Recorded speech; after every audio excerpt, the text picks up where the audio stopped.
Det här är ett japanskt sängtäcke för barn från 1938. Men tittar vi närmare på det så väcker det helt andra tankar än en lugn och fridfull sömn. Ja, faktum är att det här täcket kan berätta om det konfliktfyllda 1900-talet, om kampen mellan samhällssystem och ideologier, om propaganda och fruktansvärda krig. På täcket ser vi barnsoldater, pojkar klädda i militäruniform. Och under striderna så vajar den japanska flaggan med den röda solsymbolen, solens rike. Och själva tecknandet och stilen för tankarna till dagens japanska serietecknande, manga, och animerad film, anime. Skuggfigurerna visar barn som jublar när japanska stridsflygplan flyger förbi. En av pojksoldaterna här gör sig redo för strid. Texten lyder: "Vi knyter hjälmen hårdare och ger aldrig upp." Det ensidiga budskapet, propagandan, är tydlig. Alla ska vara med och stödja landets starka militär- och krigsinsats, även barn. Så små barn som vi ser här gick inte ut i krig. Men från tidig ålder så lärde man sig att se upp till militären och att drömma om att en dag själva bli soldater och gå ut i krig och kämpa för sitt land.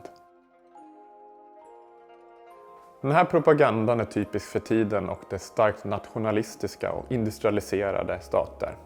Det speciella med Japan var att steget och utvecklingen hit hade gått så oerhört fort. Bara några decennier tidigare hade samhället sett helt annorlunda ut.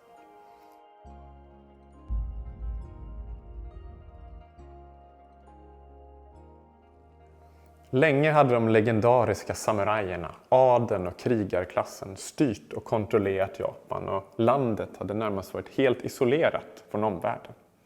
Men efter påtryckningar från stormakter som Storbritannien och USA öppnades landet upp under mitten av 1800-talet.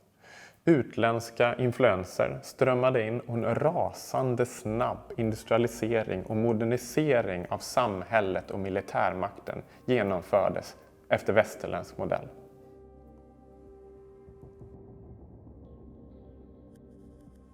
Som Asiens första moderna industrination hamnade det nyuppvaknade och utåtriktade Japan i flera konflikter med grannländer som Korea, Kina och Ryssland.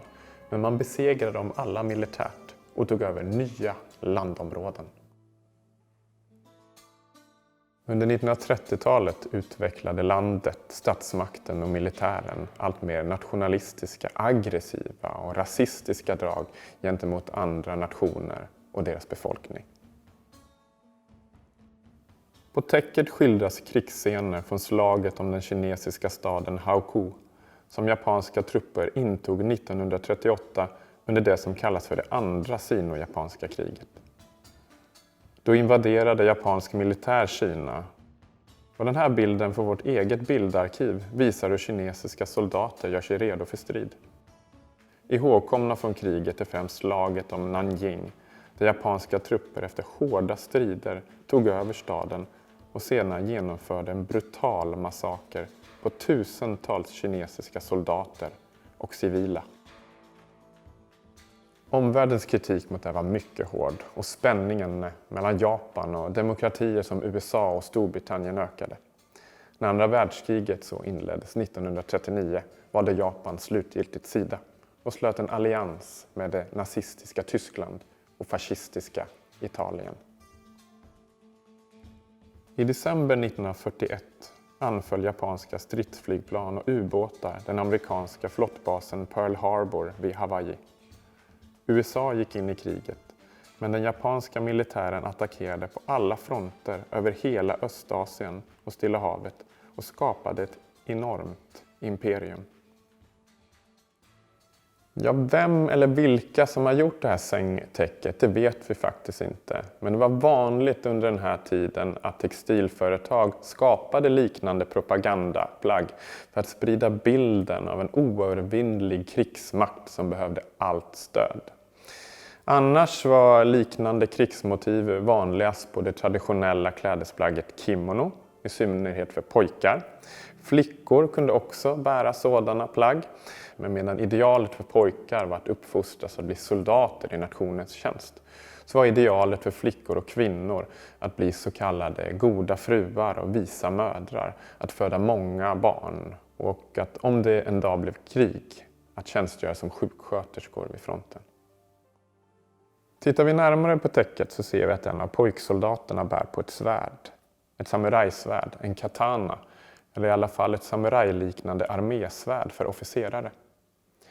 Historier från Stilla havskriget mot USA berättar att befäl kunde använda sig av liknande svärd i närstrid mot sina fiender. De legendariska samurajkrigarnas pliktskyldighet, lojalitet och vilja att aldrig ge upp beundrades fortfarande och lyftes upp i propagandan.